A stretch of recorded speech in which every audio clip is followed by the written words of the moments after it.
So I think this is going to be the first video in the shark dissection series. So we're going to start where you start, with the external anatomy. Okay, so I have here a female and a male shark, and I have a second male shark because we're going to have some cool anatomy to look at here.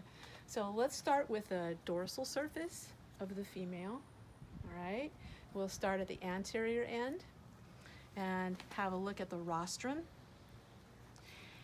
And the nares are going to be on the ventral surface, so they'll show better there. We'll do that. Now, when I see these little holes, when I squish them, see how, oh, look at that. Nice. See how that fluid comes up? Okay, these are Ampullae of Lorenzini. They're sensory structures, okay, that we're going to find both on the dorsal and ventral surfaces of the snout, lateral surfaces as well. Okay, now here we go. Eyes. Okay. And as I roll this around a little bit, you're starting to see the nares.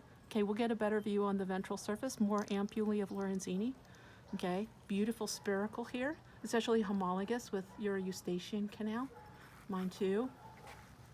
Okay, and then I'm holding on, kind of like holding its hand, I'm holding onto its pectoral fin.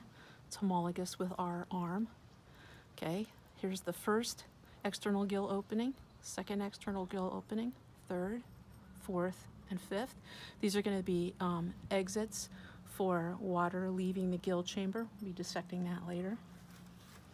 Okay, coming back along the dorsal surface, posteriorly, the dorsal fin.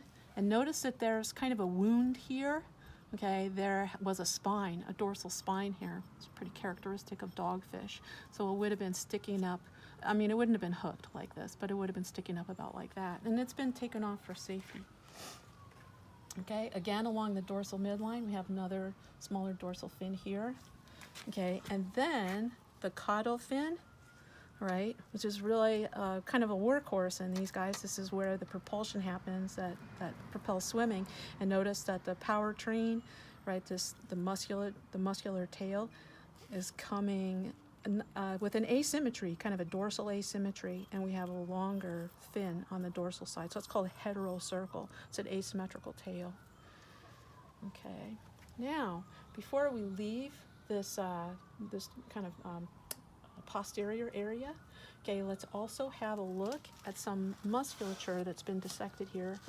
So, but not just taking the skin off, actually, but in any case, so the skin has been removed, and so what we can see is that beneath this very distinct line between the dorsal skin and the lateral skin, okay, we really can see a line on the skin that's called the lateral line, and embedded in that lateral line are sensory structures that are going to go all the way up, right, anteriorly to the head.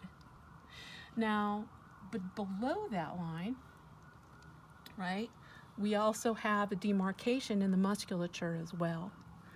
Okay, and so you can see a really clear seam, okay, along the lateral body. So dorsal to that, this is epaxial musculature, and ventral to that, so lateral and on the ventral surface, that is hypaxial musculature. Right, and then these chevron-shaped structures that you can see, boing, boing, boing, they zigzag like that. Those are myomeres, right? Okay, so let's see then. Let's go ahead and roll laterally for a bit.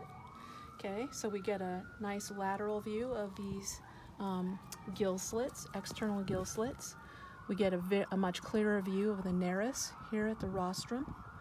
Very, very nice view, because we have lighter skin here. Very nice view of these Ampullae of Lorenzini. Okay, the mouth, the teeth, we're going to get a better view of that as we go internal. The sun's coming out, so that's giving us a better view of everything, period. Okay, so ventral view of the pectoral fins. Ventral view of the pelvic fins, and just like in tetrapods, like the fetal pig, okay, and us, on either side of the pelvic hind limb, of the pelvic limb, wait, did I say that right? On either side? No, the pelvic limb is on either side of a cloacal opening or a urogenital opening. And so this is the characteristic of these fins shows that this is a female we're looking at. Whereas if we come over here, the pectoral fins are modified. So medially, they kind of roll and elongate to make what is essentially an intromittent organ. So in other words, it functions like a penis. And so these are called claspers, right? So again, he's also got the urogenital opening. Now what's really interesting, this third guy is here because look what happened. A funny thing happened on the way to the clasper, right? Look at that. It didn't quite, right? That modification developed normally on one side, or I would say typically, right, on the right-hand side, but atypically on the left-hand side. Okay, so we have, it's shorter and a little bit kind of club-like. That's pretty interesting. I have no idea what would have caused that. But again, this is the kind of variation that natural selection is sorting. For all we know, this could actually aid sperm transmittal, and this would be selectively advantaged insofar as it might have been genetic or reproducible. So one last thing before we end, and that is just about the skin. So this little patch of skin that's taken off to show you the muscle, I'm going to scritch that against the body. Listen to this.